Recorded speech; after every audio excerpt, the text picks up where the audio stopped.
नमस्कार दोस्तों, crescent education classes में आप सभी का स्वागत है। हमारे द्वारा यूके पीएससी और यूके ट्रिपल एससी के एग्ज़ाम को ध्यान में रखकर एक विशेष सीरीज चलाई गई है, जिसमें हम अभी सामान्य अध्ययन के अंतर्गत हिस्ट्री पढ़ रहे हैं और सब्जेक्ट्स की सीरीज़ भी हम जल्दी ही लेकर आएंगे।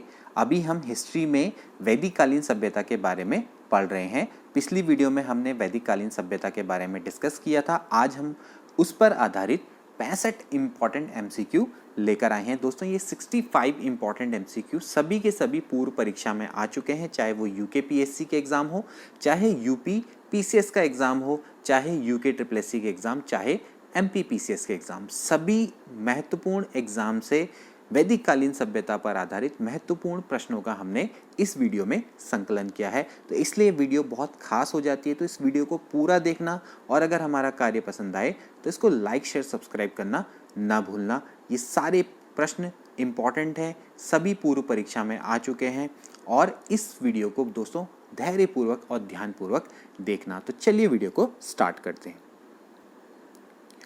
तो पहला प्रश्न है दोस्तों, आपकी स्क्रीन में आपको दिख रहा होगा, आर्य शब्द इंगित करता है। आर्य शब्द किस चीज को इंगित करता है? नृजातीय समूह, यायावरी जन को, भाषा समूह को, या फिर श्रेष्ठ वंश को? इसका आंसर आपको दिख रहा होगा ऑलरेडी, लेकिन इसके बारे में हम थोड़ा सा डिस्कस कर लेते हैं। दोस्तों, सिंधु घाटी सभ्यता के बाद जो नवीन सभ्यता विकसित हुई उसको वैदिक कालीन सभ्यता बोला गया या फिर उसको आर्य सभ्यता भी बोला गया। तो आर्य शब्द दोस्तों एक संस्कृत का शब्द है और इसका अर्थ होता है श्रेष्ठ या कुलीन। तो श्रेष्ठ वंश को बोला गया है आर्य। ओके, और क्लासिकल संस्कृति में इसको एक उत्तम व्यक्ति भी बोला जाता है। अगला प्रश्न देखिए, क्लासिकी संस्कृति में आर्य शब्द का अर्थ क्या? अब देखिए वही प्रश्न आ गया दोबारा से। तो क्लासिकी संस्कृति में आर्य शब्द का अर्थ क्या होता है दोस्तों? एक उत्तम व्यक्ति होता है। ठीक है, वैदिक साहित्य में कहीं भी आर्य का एक जाति अथवा विशेष भाषा भाषी के रूप में उल्लेख नहीं हुआ है। यहाँ पर आर्य शब्द का अर्थ सिर्फ एक उत्तम व्यक्ति या फिर एक श्रेष्ठ या कुलीन व्यक्ति के रूप में इसका उल्लेख हुआ है। अब एक बहुत सिंपल सा प्रश्न, सबसे पुराना वेद कौन सा है? अब आप जानते हैं दोस्तों, हमारे प्राचीन ग्रंथों में जो सबसे प्राचीन ग्रंथ है वो है ऋग्वेद। तो सबसे पुराना वेद क्या है? ऋग्वेद। भारतीय साहित्य में 4 वेद हैं, ऋग्वेद, सामवेद, यजुर्वेद और अथर्ववेद, जिसमें कि ऋग्वेद सबसे प्राचीन माना जाता है। अगला प्रश्न, त्रयी नाम है। त्रयी किसका नाम है? 3 वेदों का, धर्म, संघ एवं युद्ध का, हिंदू धर्म के 3 देवताओं का, या फिर 3 मौसम का? तो इसका राइट आंसर है 3 वेदों का। 3 वेदों का नाम वेद त्रयी या फिर त्रयी इनको बोला जाता है। मैंने आपको वीडियो में बताया था, ऋग्वेद, यजुर्वेद, माफ करना राइटिंग के लिए, राइटिंग अच्छी नहीं है मेरी, और सामवेद। इन जो स्टार्टिंग के 3 वेद हैं इनको वेद त्रयी बोला जाता है। अथर्ववेद वेद त्रयी के अंतर्गत नहीं आता। अगला प्रश्न, किस वैदिक ग्रंथ में वर्ण शब्द का सर्वप्रथम उल्लेख मिलता है? देखिए वर्ण शब्द का सर्वप्रथम उल्लेख कहाँ मिलता है? ऋग्वेद में मिलता है। देखिए वर्ण शब्द का सर्वप्रथम उल्लेख ऋग्वेद में मिलता है और वर्ण शब्द का अर्थ कहीं कहीं रंग बोला गया है, रंग के अर्थ में प्रयोग किया गया है, कहीं कहीं व्यवसाय चयन में। ठीक है, व्यवसाय या फिर रंग। ठीक है, जैसे आर्य थे, आर्य को गौर वर्ण का बोला जाता था, गौर। ठीक, और जो दास थे, दास को कृष्ण वर्ण का बोला गया है। ठीक है, तो ये आप याद रखना कि वर्ण शब्द का सर्वप्रथम उल्लेख ऋग्वेद के अंतर्गत किया गया है। इसके बाद अगला प्रश्न काफी अच्छा है, वर्ण व्यवस्था से संबंधित पुरुष सूक्त मूलतः पाया गया है। पुरुष सूक्त किसके अंतर्गत है? अथर्ववेद, सामवेद, ऋग्वेद, मनुस्मृति? तो इसका राइट आंसर है दोस्तों ऋग्वेद। ऋग्वेद के अंतर्गत ही पुरुष सूक्त पाया गया है। ऋग्वेद के 10वें मंडल में, देखिए ऋग्वेद के कितने मंडल हैं? 10 मंडल हैं। तो उसमें जो 10वां मंडल है उसमें पुरुष सूक्त है। ठीक है, पुरुष सूक्त। और पुरुष सूक्त के अंतर्गत ही शूद्र शब्द मिलता है। ये चीज आपको याद रखनी होगी। और वैसे भी मैंने पिछली वीडियो में बताया है, शूद्र शब्द का प्रयोग सबसे पहले ऋग्वेद के 10वें मंडल में पुरुष सूक्त के अंतर्गत हुआ है। अगला प्रश्न दोस्तों आपको सुमेलित करना है यहाँ पर वेद दिए हैं और इनकी क्या खासियत है, इसके अंतर्गत क्या होता है आपको ये बताना है।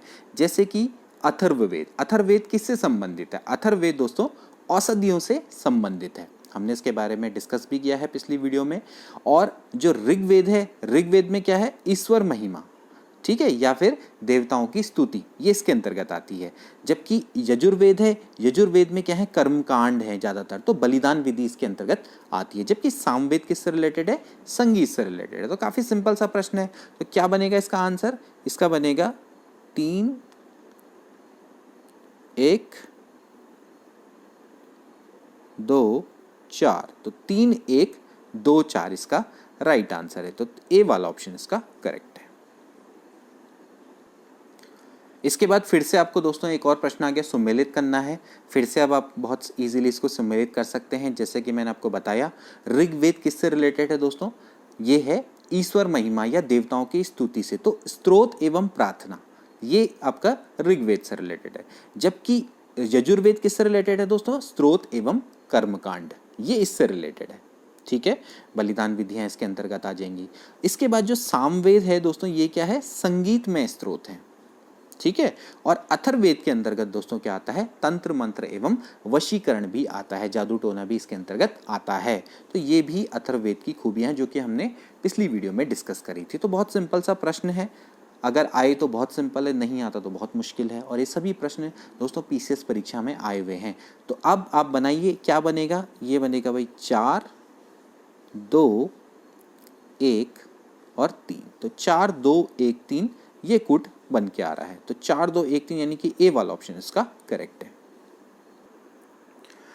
अगला प्रश्न, किस वेद में जादुई माया और वशीकरण का वर्णन है? अभी मैंने आपको बताया दोस्तों कि अथर्ववेद है, अथर्ववेद में जादू टोना और वशीकरण का वर्णन है। तो इसका आंसर क्या होगा? अथर्ववेद यानी कि चौथा। देखिए अथर्ववेद में जो 20 अध्याय हैं दोस्तों, उसमें 731 सूक्त या श्लोक कहें, उसमें तंत्र मंत्र और वशीकरण के संबंध में साक्ष्य मिले हैं। अगला प्रश्न, ऋग्वेद में ऋचाएं हैं। ऋग्वेद में कितनी ऋचाएं हैं? या फिर इसको सूक्त बोलिए या फिर इनको श्लोक बोलिए। तो ऋग्वेद में दोस्तों 1028 ऋचाएं हैं, ठीक है। इसमें से 1017 साकल में है और 11 इसमें बालखिल्य में है। ये भी आप याद रखिए।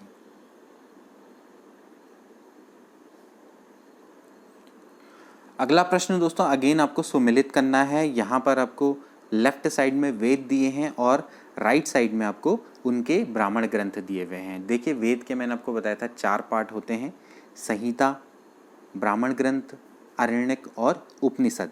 तो इसमें अब आपको ब्राह्मण बताने कि कौन सा ब्राह्मण ग्रंथ किस वेद से रिलेटेड है या किस वेद से जुड़ा हुआ है। तो ऋग्वेद का ब्राह्मण ग्रंथ है ऐत्रेय, ठीक है। ऐत्रेय और कौशिकी इसके 2 ब्राह्मण ग्रंथ है। इसके बाद दोस्तों आता है सामवेद।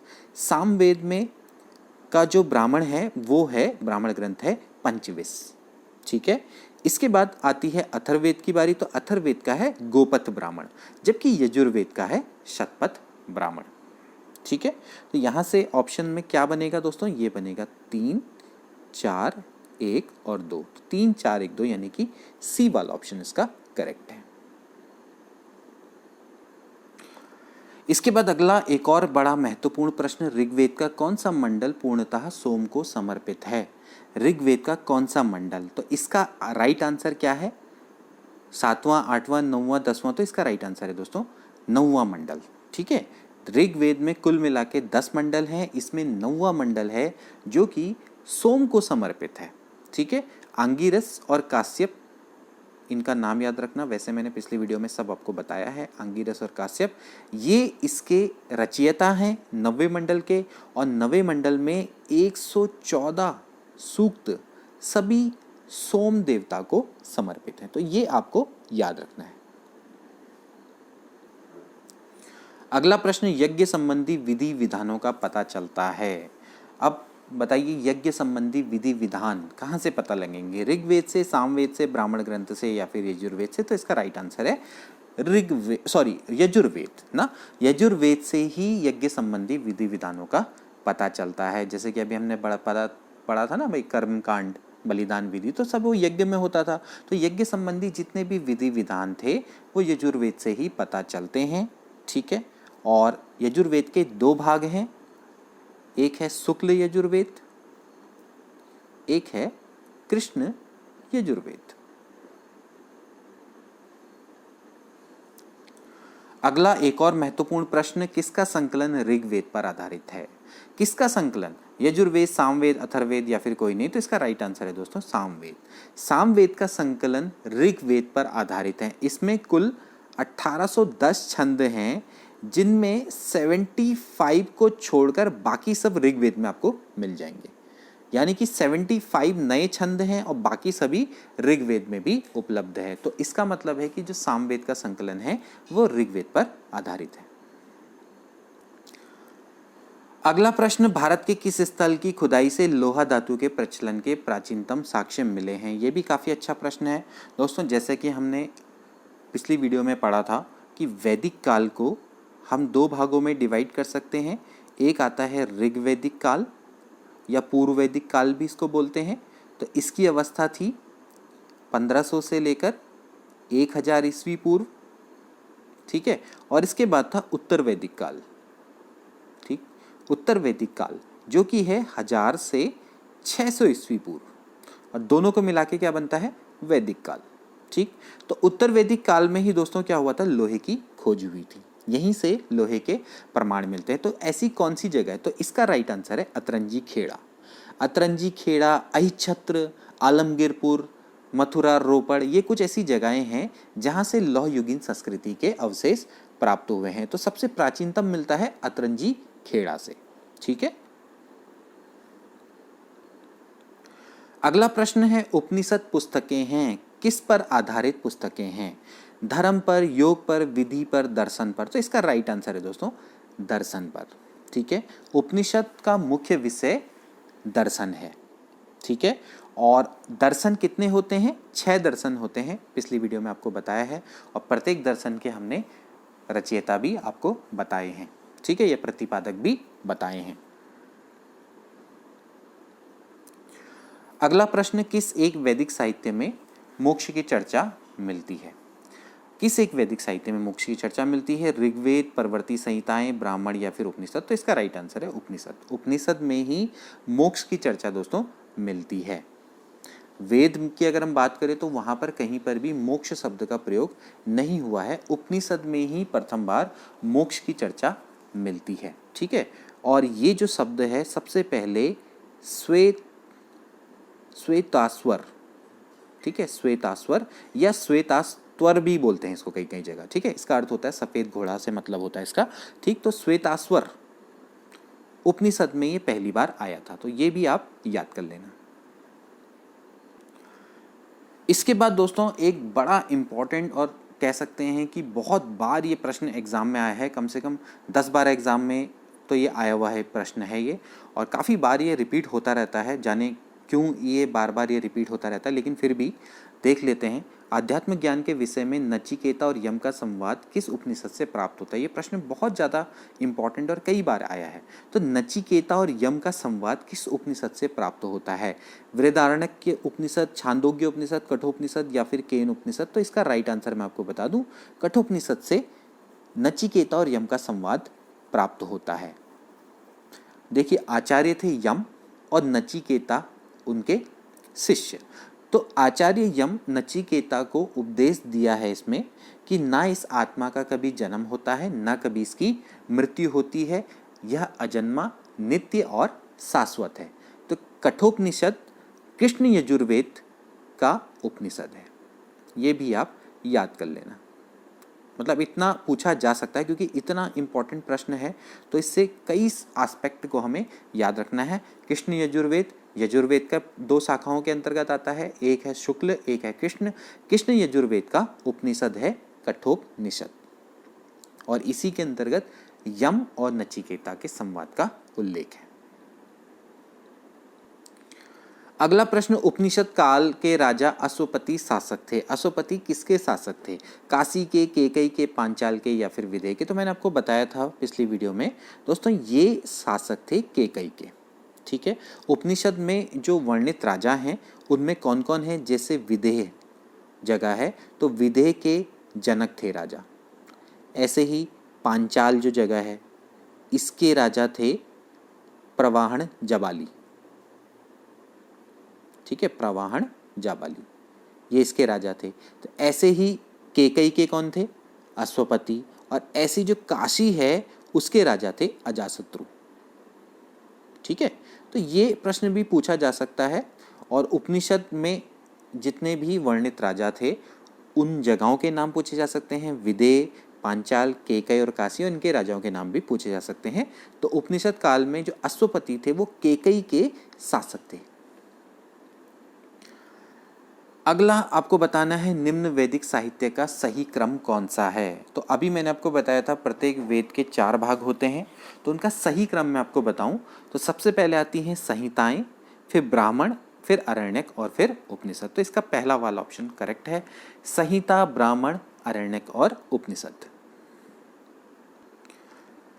इसके बाद दोस्तों अब नदियों पर आधारित प्रश्न। मैंने आपको बताया था कि नदियाँ कितनी इंपॉर्टेंट है और स्टार्टिंग में हमने नदियों से ही करी थी।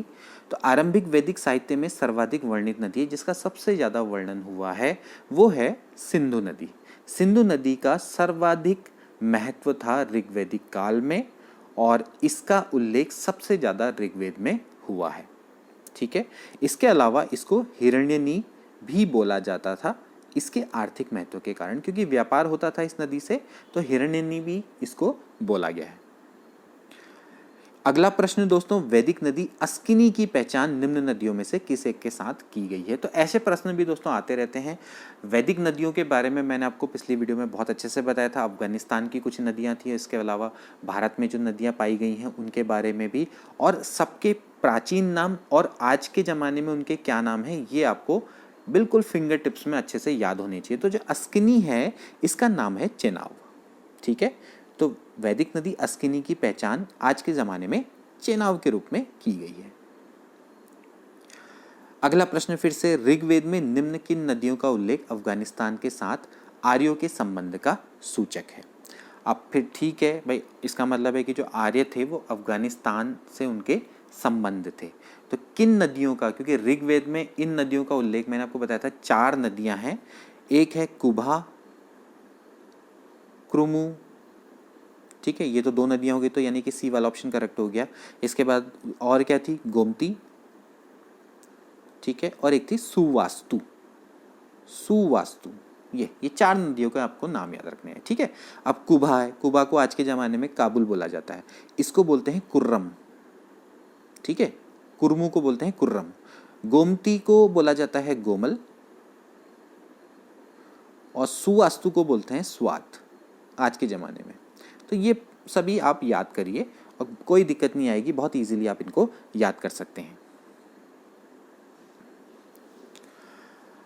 अगला प्रश्न दोस्तों फिर से एक बड़ा अच्छा प्रश्न आ गया। देखिए, आपको सुमेलित करना है, नदियों के यहाँ पर नाम दिए गए हैं और आज के नाम के संग उनको सुमेलित करना है। जैसे कि कुभा, कुभा को भी मैंने बताया काबुल है।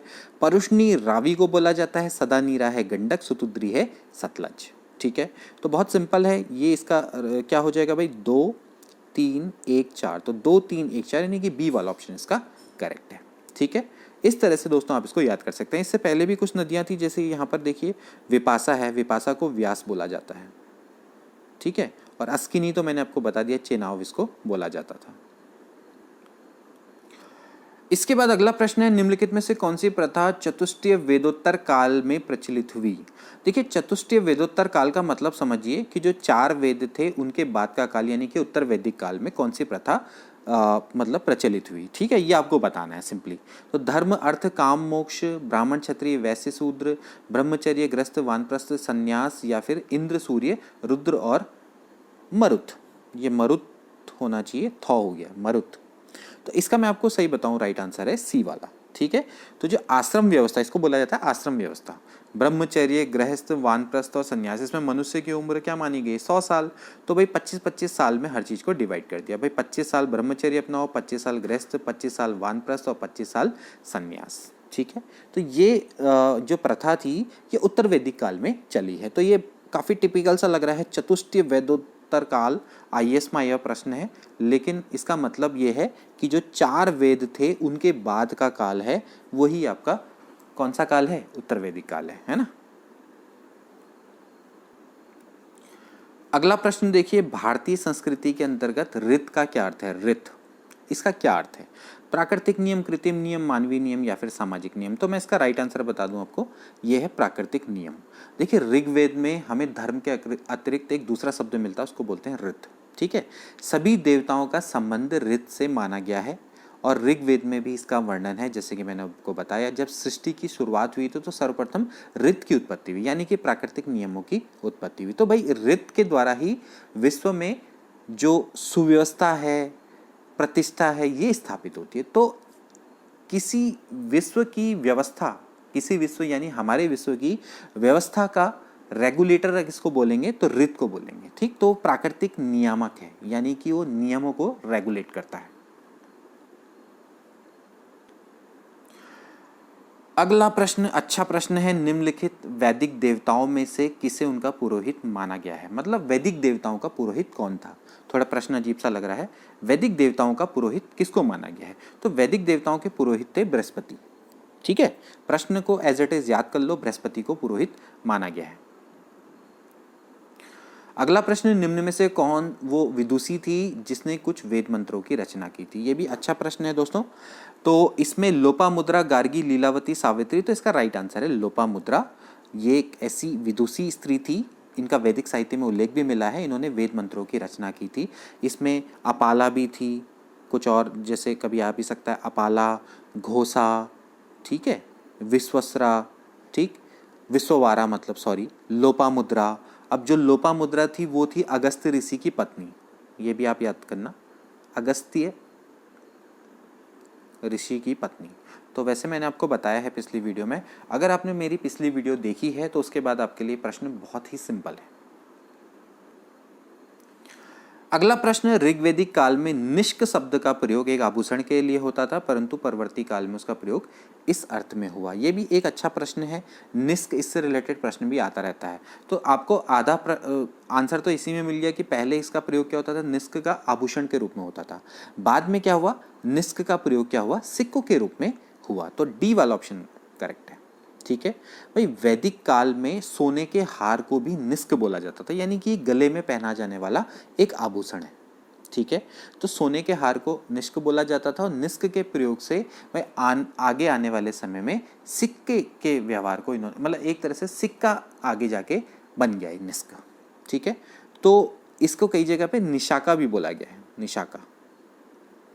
ठीक, तो प्राचीन भारत में निशाका मतलब क्या थे? स्वर्ण आभूषण या फिर सिक्का। बाद में क्या बन गया? सिक्का बन गया। ठीक, तो आप इसको ये भी कह सकते हैं विनिमय का साधन। ठीक, विनिमय, जब हम एक्सचेंज करते हैं ना तो हम उसके बदले क्या देते थे? निष्क देते थे। ऐसा भी करके आप इसको मान सकते हैं।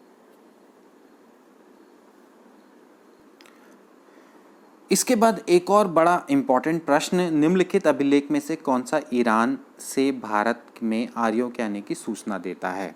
अब जैसे कि हमने जब अपनी वीडियो स्टार्ट करी थी कल वाली, तो मैंने आपको बताया था कि आर्य कहाँ से आए, इसके बारे में कई विद्वानों के अलग अलग मतभेद हैं।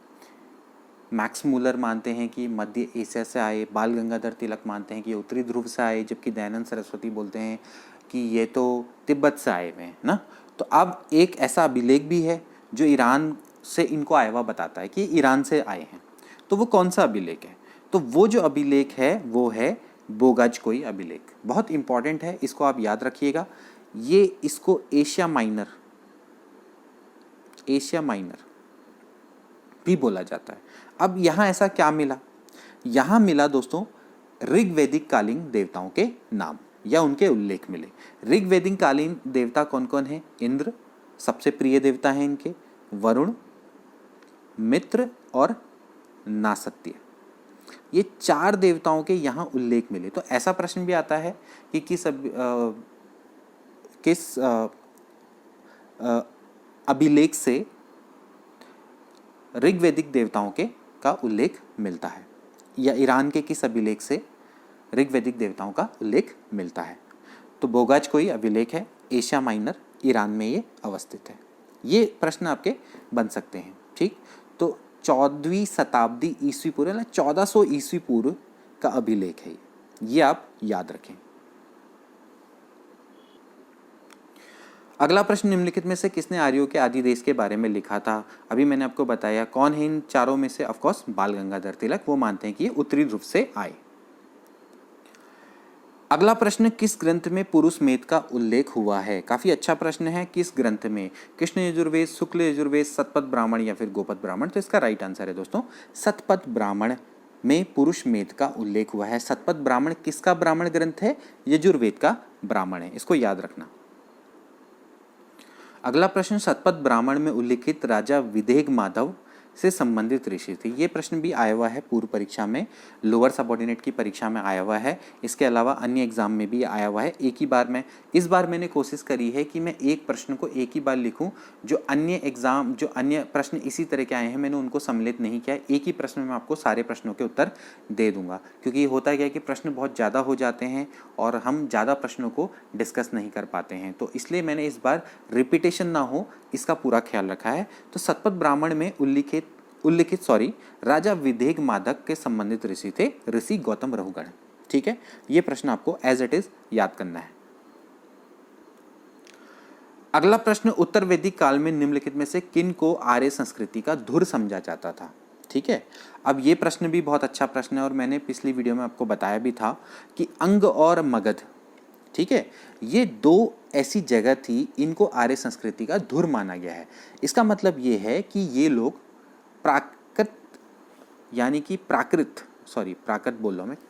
भाषा बोलते थे और ये आर्य संस्कृति के प्रभाव से बाहर थे, इसीलिए इनको दूरस्थ प्रदेश बोला गया है। मतलब इन पर कोई प्रभाव नहीं पड़ा आर्यों का। सिंपल सी बात है कि अगर अंग और मगध मतलब ये आर्य संस्कृति के प्रभाव से बाहर थे। ठीक है, तो यहाँ इसलिए इनको दूरस्थ प्रदेश या इनको आर्य संस्कृति का धुर समझा गया है। ये आपको सीधा सीधा याद करना है, अंग और मगध।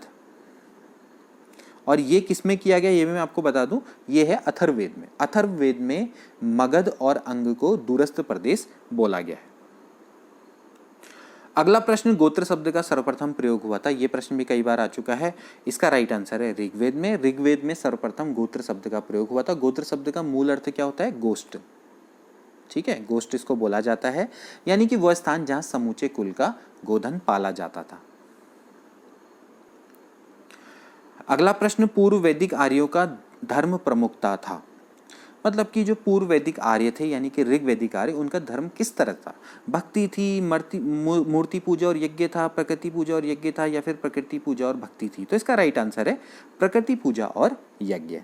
देखिए उनका मुख्यतः क्या किसका पूजा करते थे? प्रकृति की पूजा करते थे और यज्ञ पर आधारित था। ठीक है, अब जो भक्ति की बात होती है तो वो तो मौर्योत्तर काल में उसका उदय हुआ था। ठीक है, और वैदिक काल की अगर हम बात करें तो उसमें मूर्ति पूजा तो आती नहीं, तो मूर्ति पूजा वाला तो गया, यज्ञ आएगा। ठीक है, क्योंकि हाँ यज्ञ और कर्मकांड वो करते थे। ठीक है, तो प्रकृति पूजा और यज्ञ यही आता है। ठीक, भक्ति तो आएगी नहीं और यहाँ पर ये भक्ति है तो ये भी नहीं होगा। तो इस तरह से आप ऑप्शन को भी एलिमिनेट करके आंसर को निकाल सकते हैं। मूर्ति पूजा और यज्ञ बन नहीं सकता क्योंकि इसमें मूर्ति पूजा नहीं होती थी, है ना। तो प्रकृति पूजा और यज्ञ यही आपका कॉम्बिनेशन सही बैठता है। अगला प्रश्न, प्रसिद्ध 10 राजाओं का युद्ध किस नदी के तट पर लड़ा गया था? ये भी एक बहुत इम्पॉर्टेंट हम कह सकते हैं कि प्रश्न है और इससे बहुत ज़्यादा प्रश्न डायरेक्टली रूप से और इनडायरेक्टली रूप से इससे आए हैं। तो प्रसिद्ध 10 राजाओं का युद्ध किस नदी के तट पर लड़ा गया था? गंगा, ब्रह्मपुत्र, कावेरी या फिर रावी, परुष्णी? तो इस समय आंसर है परुष्णी, रावी के तट पर प्रसिद्ध 10 राज का युद्ध लड़ा गया था। ठीक है, ये ध्यान में रखना कि ये 7वें मंडल में, ऋग्वेद के 7वें मंडल में इसका उल्लेख है। ठीक है, ये काफ़ी पूछा भी जा सकता है। ठीक है, तो 7वें मंडल पे इसका उल्लेख है। वशिष्ठ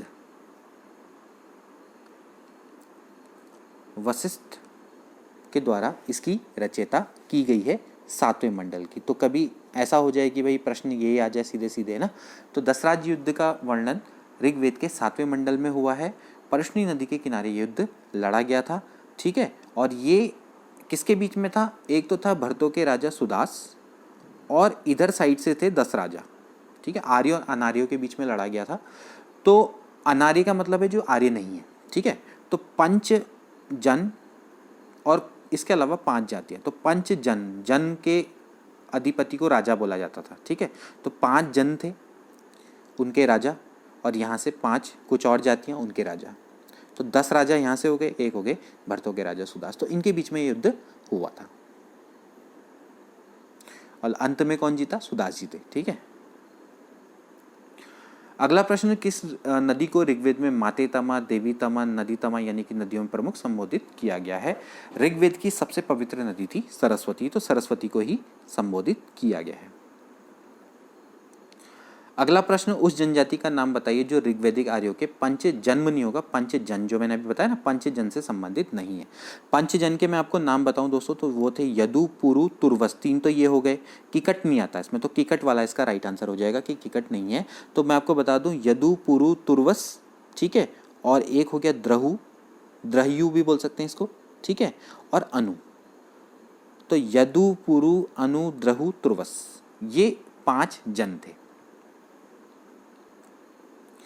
अगला प्रश्न, प्राचीन काल में आर्यों के जीविकोपार्जन का मुख्य साधन क्या था? प्राचीन काल में आर्यों के जीविकोपार्जन का मुख्य साधन क्या था? तो इसका राइट आंसर है दोस्तों शिकार। ठीक है भाई, जो प्रारंभ में आर्य थे वो खानाबदोश और शिकारी टाइप के थे, अस्थायी जीवन जीते थे वो, और उनके जीवन में कृषि का महत्व बहुत कम था। उत्तर वैदिक काल के आर्य, इनके द्वारा स्थायी जीवन के प्रमाण मिलते हैं, यानी कि स्थायी आवास बनाकर रहने लगे और फिर ऑफकोर्स वहां पर क्या करेंगे? वो कृषि करने लगेंगे। अगला प्रश्न, ऋग्वेद में उल्लिखित शब्द है यव। इसका शब्द किस कृषि उत्पाद हेतु प्रयुक्त किया जाता था? ये प्रश्न भी कई बार आ चुका है और इसका आंसर है जौ। ठीक, यव शब्द का अर्थ जौ से जुड़ा था। अगला प्रश्न, वैदिक युग में प्रचलित लोकप्रिय शासन प्रणाली थी? किस तरह की लोकप्रिय शासन प्रणाली थी? निरंकुश नहीं हो सकती, ठीक है, क्योंकि यहाँ पर प्रजा और समिति, ठीक है, तो सभा और समिति थी वहाँ पर, तो निरंकुशता नहीं हो सकती। प्रजातंत्र पूर्ण रूप से नहीं था, गणतंत्र नहीं था, तो इसका था राइट आंसर वंश परंपरागत और राजतंत्र। ठीक है, वंश परंपरागत और राजतंत्र था। कहीं कहीं पर चुनाव के उदाहरण भी मिलते हैं, तो वंश परंपरा भी और राजतंत्र भी, ये दोनों तरह की वहां पर प्रणाली थी, लोकप्रिय शासन प्रणाली वैदिक युग की। अगला प्रश्न देखिए, वैदिक युगीन सभा, जैसे मैंने बताया ना आपको कि वहां पर क्या थी? सभा और समिति। इसको अथर्ववेद में प्रजापति की 2 पुत्रियां कहा गया है। तो वैदिक युगीन सभा क्या थी? गांव के व्यावसायिक लोगों की संस्था, राजदरबार, मंत्री परिषद या फिर राज्य के समस्त लोगों की एक राष्ट्रीय भाषा। तो इसका राइट आंसर मैं आपको बताऊं तो ये है मंत्री परिषद। ठीक है, तो वैदिक काल में सभा और समिति नाम की 2 संस्थाएं थी जो कि राजा की निरंकुशता पर नियंत्रण रखती थी। ठीक है, तो जो सभा है वो कुलीन या फिर सम्भ्रात लोगों की एक संस्था थी, उच्च कुल के लोग इसमें भाग लेते थे, जबकि समिति में आम जन लोग भाग लेते थे। ठीक है, तो ये न्यायिक कार्यों से भी संबंधित थी। ठीक है, मतलब जो न्याय कार्य ना, जजमेंट से रिलेटेड भी, तो इनसे भी ये संबंधित थी। अगला प्रश्न, किस वेद में सभा और समिति को प्रजापति की 2 पुत्रियां कहा गया है? जैसे मैंने अभी आपको बताया, अथर्ववेद में ये बोला गया है। अगला प्रश्न, आयुर्वेद अर्थात जीवन का विज्ञान का उल्लेख सर्वप्रथम कहाँ मिलता है?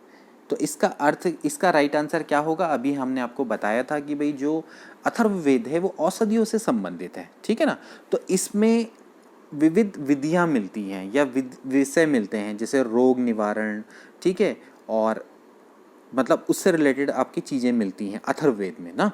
तो अथर्ववेद में, और इसके अलावा हमने कुछ और चीज़ें बताई थी जैसे कि जादू टोना, वशीकरण, ये सब चीज़ें मिलती है ना।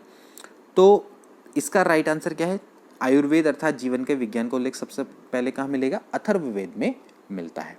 ठीक है, इसमें मतलब मनुष्य के विचार, अंधविश्वास, ये सब चीज़ें मिलनी है ना। और इसके अलावा जैसे कि हमने बताया, जादू टोना, वशीकरण ना, और आपके रोग निवारण से रिलेटेड चीज़ों का भी इसमें विवरण मिलता है। अगला प्रश्न ऋग्वेद धर्म था। ऋग्वेद धर्म कैसा था? बहुदेववादी, एकेश्वरवादी, अद्वैतवादी या फिर निर्वित मार्गी? तो भाई इसका राइट आंसर क्या है? बहुदेववादी। भाई हमें तो पता ही है कि भाई ऋग्वेद में हमें बहुत सारे देवताओं के दर्शन होते हैं, बहुत सारे देवता यहाँ पर थे। अब देवताओं के वर्णन है, जैसे आकाश के देवता हैं, अंतरिक्ष के देवता हैं, पृथ्वी के देवता हैं, तो इतने सारे तो देवता हैं। कुल मिला के अगर 3 लोग हैं तो हर जगह 11 देवता बताए गए हैं, तो भाई 33 देवता माने गए हैं, तो बहुदेववादी है। अब बात आती है दोस्तों, अगला प्रश्न, सर्वाधिक ऋग्वेद सूक्त समर्पित हैं। ऋग्वेद के सबसे ज्यादा सूक्त किसको समर्पित हैं? इनके फेवरेट जो देवता थे वो थे इंद्र, ठीक है। तो सबसे ज्यादा सूक्त इन्हीं को समर्पित हैं, 250 के अराउंड मतलब श्लोक इनको समर्पित हैं। फिर नंबर 2 पे आते हैं अग्नि, इनको 200 थे, ठीक है। और फिर तीसरे नंबर पे आते हैं, अभी यहाँ पर लिखा नहीं उनका नाम, वरुण। ये इनके 3 देवता हैं जो काफ़ी फेवरेट थे, प्रिय थे, लोकप्रिय थे।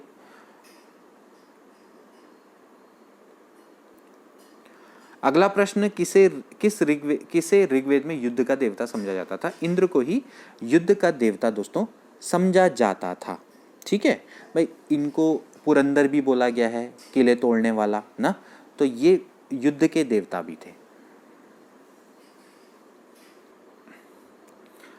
अगला प्रश्न, 800 से 600 ईसा पूर्व का काल किस युग से जुड़ा है? ये भी अच्छा प्रश्न है।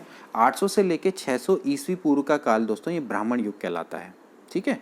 तो यहाँ पर ये आप देख सकते हैं कि ये उत्तर वैदिक कालीन के अंतर्गत आ रहा है और ब्राह्मण युग कहलाता है। तो यहाँ पर स्त्रियों की दशा बहुत खराब हो गई थी, तो ये पूरा ब्राह्मण युग से जुड़ा हुआ है।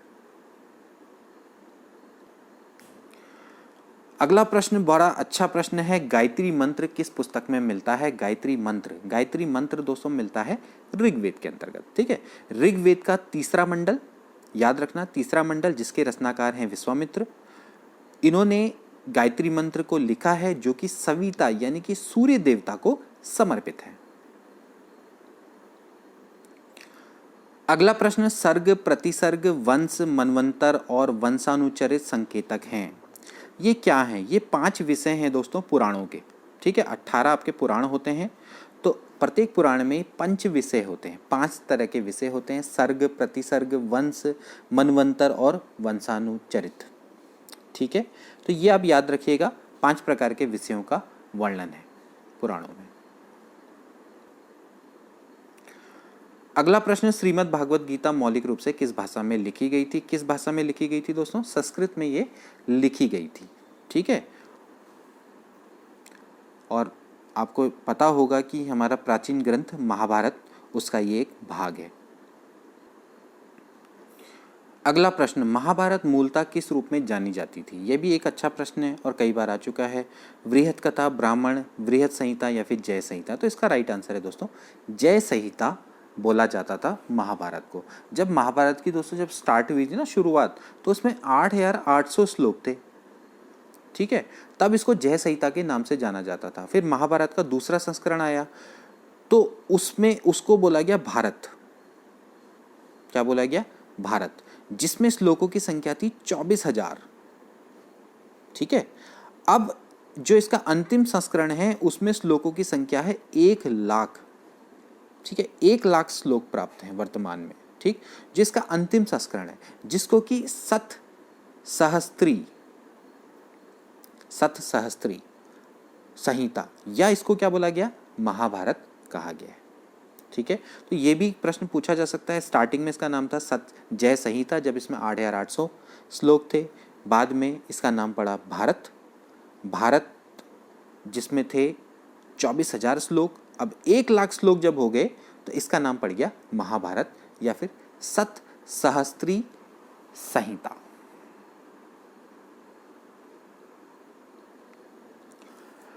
एक और प्रश्न, हिंदू पौराणिक कथा के अनुसार समुद्र मंथन हेतु किस सर्प अपने को रस्सी के रूप में स्वयं को प्रस्तुत किया?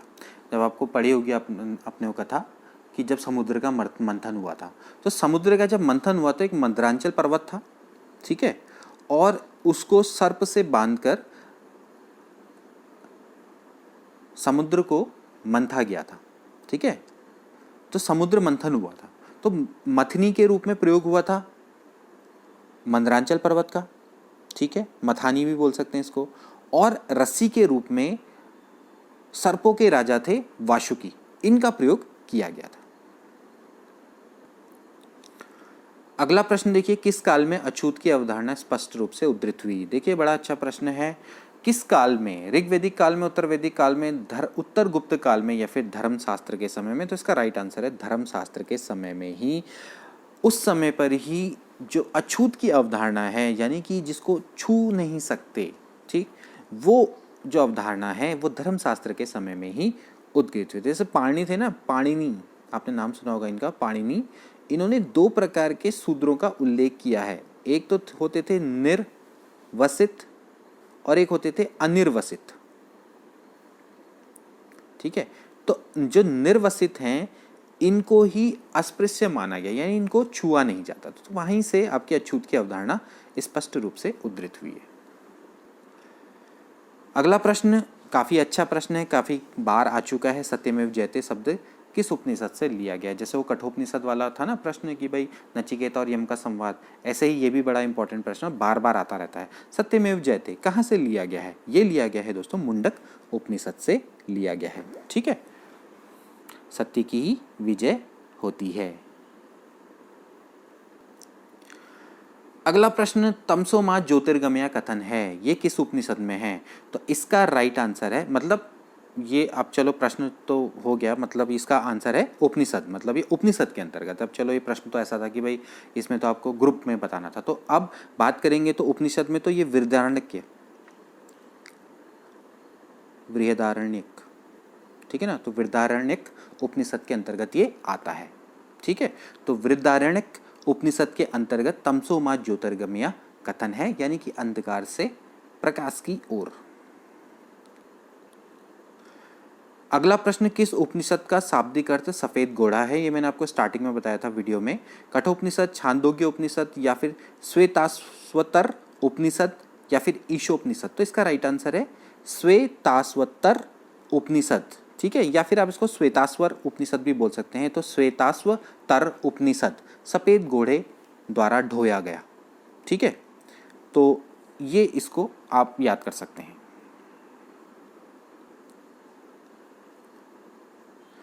अगला प्रश्न देखिए, सत्यकाम जाबाल की कथा जो अनब्याही माँ होने के लांछन को चुनौती देती है, ये किसके अंतर्गत है? किसके अंतर्गत ये उल्लिखित है? जाबाल उपनिषद, प्रश्नोपनिषद, छांदोग्य उपनिषद, या फिर कठोपनिषद? काफ़ी अच्छा प्रश्न है दोस्तों। इसका राइट आंसर है छांदोग्य उपनिषद। देखिए, जो हम बात करते हैं सत्यकाम जाबाल की, सत्यकाम जाबाल, ये सत्यकाम एक साथ होगा, सत्यकाम जाबाल, ये महर्षि गौतम के शिष्य थे। ठीक है, महर्षि गौतम, ठीक है, इनके शिष्य थे और इनकी माता का नाम था जाबाला।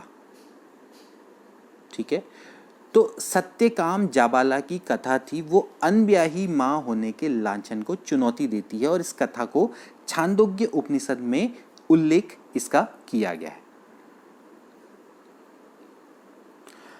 अगला प्रश्न, ऋग्वेद की मूल लिपि थी। ऋग्वेद की मूल लिपि कौन सी थी दोस्तों? देवनागरी, खरोष्ठी, पाली, ब्राह्मी? इसका राइट आंसर है ब्राह्मी। ब्राह्मी इनकी मूल लिपि थी। इसमें 10 मंडल हैं, 1028 सूक्त हैं, और ऋग्वेद के जो पुरोहित थे, यानी कि जो इनके मंत्रों का उच्चारण करते थे, उसको क्या बोलते थे? होता, अगर आपको याद हो तो।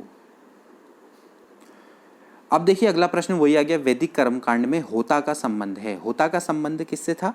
जैसे कि मैंने आपको बताया, ऋग्वेद से संबंधित है। भाई जो ऋग्वेद के पुरोहित को होता बोला जाता था, जो इसके मंत्रों का उच्चारण करे। ठीक है, अब बाकी का भी आपको आना चाहिए। जैसे कि यजुर्वेद है, यजुर्वेद को क्या बोला जाता था? अध्वर्यु, अध्वर्यु। ठीक है, इसके बाद जैसे सामवेद है, सामवेद को बोला जाता था उद्गात या उद्गाता या उद्ग्रात, जो भी बोलोगे इसको भी। ठीक है, अथर्ववेद को बोला जाता था ब्रह्मा। ठीक, यानी कि जो यजुर्वेद के श्लोक को पढ़ेगा उसको अध्वर्यु बोलेंगे, सामवेद को उद्गाता बोलेंगे, अथर्ववेद को ब्रह्मा बोलेंगे। इस तरह से आप याद करिए, ये प्रश्न आते रहते हैं। अगला प्रश्न, अवेस्ता और ऋग्वेद में समानता है। अवेस्ता किस क्षेत्र से संबंधित है? भारत से, ईरान से, इजराइल से, मिस्र से? ये भी एक अच्छा प्रश्न है। अवेस्ता और ऋग्वेद दोनों में भाषा की समानता है। ठीक, तो इसलिए वो आर्य की सभ्यता से संबंधित माने जाते हैं, और जो अवेस्ता है वो किससे संबंधित है? ईरान से संबंधित है, ईरान के क्षेत्र से संबंधित है। इसके बाद एक और बड़ा इंपॉर्टेंट प्रश्न, वैदिक काल में किस जानवर को अगन्या माना गया है? अधन्या दिख रहा है, ये अगन्या होगा। अगन्या का मतलब है ना मारे जाने योग्य, जिसको मार नहीं सकते। तो भाई वो कौन सा जीव है? वो है गाय। गाय की हत्या करना, उसे घायल करने वाला कोई भी व्यक्ति होगा, उसको मृत्यु दंड देश निकाला की व्यवस्था वेदों में की गई है। जो गाय की हत्या करेगा या फिर उसको घायल करेगा, उस व्यक्ति को मृत्युदंड दिया जाएगा या फिर उसको देश से निकाल दिया जाएगा। तो ऐसी व्यवस्था वेदों में की गई है। तो गाय को अगन्या बोला गया है, भाई आप उसको मार नहीं सकते। अगला प्रश्न, ऋग्वेद काल के प्रारंभ में निम्न में से किसे महत्वपूर्ण मूल्यवान संपत्ति समझा जाता था? भूमि को, गाय को, स्त्री को, जल को। तो इसका राइट आंसर है गाय को। जब स्टार्ट की बात करें ऋग्वेद के प्रारंभ में, तो गाय को महत्वपूर्ण संपत्ति समझा जाता था, ठीक है। और गाय मुख्यतः विनिमय का माध्यम होती थी, मतलब एक्सचेंज का, ठीक। तो यहाँ पर आप याद रखना। और कई जगह सूक्त में तो ऋग्वेद में तो गाय को देवता के रूप में भी इन्होंने कल्पना की है। अगला प्रश्न, जीविकोपार्जन हेतु वेद वेदांग पढ़ने वाला अध्यापक क्या कहलाता था? यह भी अच्छा प्रश्न है। आचार्य, अध्वर्यु, उपाध्याय या फिर पुरोहित? तो इसका राइट आंसर है उपाध्याय। वैदिक काल में जीविकोपार्जन हेतु वेद वेदांग पढ़ाने वाले अध्यापक को उपाध्याय बोला जाता था, ठीक है। जो आचार्य होते थे वो क्या करते थे? गुरुकुल की स्थापना करके अपने शिष्यों को पढ़ाते थे, लेकिन कोई फीस नहीं लेते थे उस समय पे, ठीक। और लेकिन जो शिष्य कोई दक्षिणा देते तो उसको स्वीकार कर लेते थे वो, है ना। तो ये दोस्तों थे 65 इंपॉर्टेंट MCQ। आई होप कि आपको अच्छे लगे होंगे और आपके आने वाले एग्जाम में आपको काफ़ी हेल्पफुल साबित होंगे। इसके अलावा संस्कारों की कुल संख्या कितनी है ये भी मैं आपको बता दूं। 16 संस्कार होते हैं। एक प्रश्न मेरे से छूट गया था, तो वो भी जैसे से याद आ रहे हैं तो मैं आपको बताते हुए चले जा रहा हूँ। लेकिन फिर भी मैंने पूरी कोशिश की है कि वैदिक कालीन सभ्यता को इस वीडियो के अंतर्गत आपको अच्छे से बताया जाए, और इससे रिलेटेड कई सारे प्रश्न आने की संभावना रहती है। और एक बड़ा अच्छा और इम्पॉर्टेंट टॉपिक है। आई होप कि ये टॉपिक आपको अच्छा लगा होगा, ये वीडियो आपको अच्छी लगी होगी। काम अगर पसंद आता है तो प्लीज़ इसको शेयर करें और ज़रूरतमंद लोगों को ज़रूर पहुंचाएं। मिलते हैं अगली वीडियो में। Good bye.